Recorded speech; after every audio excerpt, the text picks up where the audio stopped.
அவங்களா வழிய வந்து கேக்குறப்போ அந்த மாயாண்டியவே தாய் மாமா சீர் செய்ய சொல்லுவோம். என்ன வார்த்தை பேசுற நீ? யார கொண்டு வந்து என் வீட்டு விசேஷத்துல நிக்க வைக்க பாக்குற? உங்களுக்கு என்ன புத்தி கித்தி கேட்டு போச்சா? என்ன பேசுன்னு யோசிச்சா பேசுற நீ? அவனை கொண்டு வந்து நம்ம வீட்டு விசேஷத்துல சேர்க்கலாம்னு சொல்ற? இந்த மாதிரி நீ பேசுவன்னு நினைச்சு கூட பாக்கலாம். ஏய், உன்னால அத்தை வீட்டு சீர் செய்ய முடிஞ்சா செய்ய, இல்லாட்டி என் மகளுக்கு யாரு சீர் செய்ய தேவையில்லை. அந்த விசேஷத்தை எப்படி நடத்தணும் எனக்கு தெரியும். அண்ணே கோவப்படாதண்ணே, நான் சொல்றத கொஞ்சம் பொறுமையா கேளு. ஏய், என்னத்த பொறுமையா கேட்க சொல்ற? உன்னால செய்ய முடியலன்னு தானே சொல்லணும். அதை விட்டு போட்டு அந்த மாயாண்டி பையில கொண்டு வந்து இதை சேர்க்க சொல்ற என்ன? உன் மதனி பேசி பேசி உன் மனசு மாத்தி போட்டாளா? அவ பேச கேட்டு நீ ஆடுறியாக்கா? அண்ணே, என்னையெல்லாம் கூப்பிட்டு யாராவது மாத்த முடியுமாண்ணே?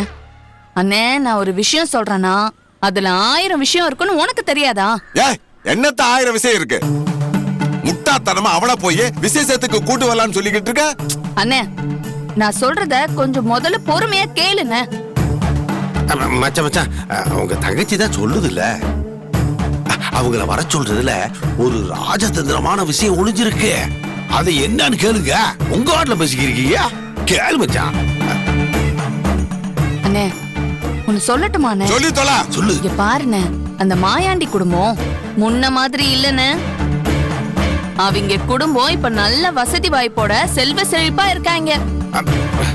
தங்கச்சி மகளுக்கு சீர் செய்யணும்னா கண்டிப்பா தடபுடலா ஏதாவது பண்ணுவாங்க. அதுக்குன்னு அவங்க நம்ம வீட்டுக்கு சீர் செய்வாங்கன்னு சொல்லி ஆண்டு வாயா போலந்து காத்து என்னை உட்கார சொல்றியா?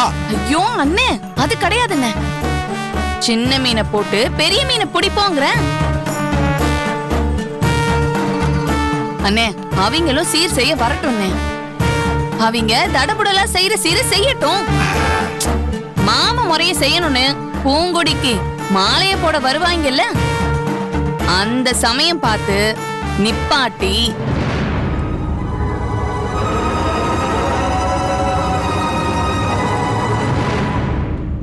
சொத்தை பிரிச்சு குடுறான்னு கேப்போம்.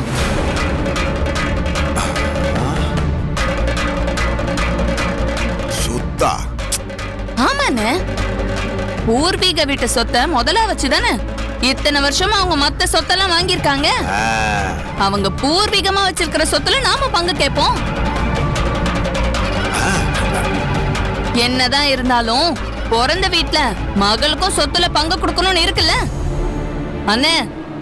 கோடி கணக்குல சொத்து வச்சிருக்கானே, கொஞ்சமா கொடுக்கணும்னு வந்தா கூட 1 கோடி ரூபாய்க்கு மேல கொடுக்கணும். அண்ணே, இதுல கோவப்படுறதுக்குலாம் ஒண்ணும் இல்லைண்ணே. உன் கைய வெட்டாங்கல்ல, உன் பொழப்பு இப்படி கெட்டு போனதுக்கு அவங்க தானே காரணம். அதுக்கு நஷ்ட ஈடா கொடுத்ததா இருக்கட்டும்.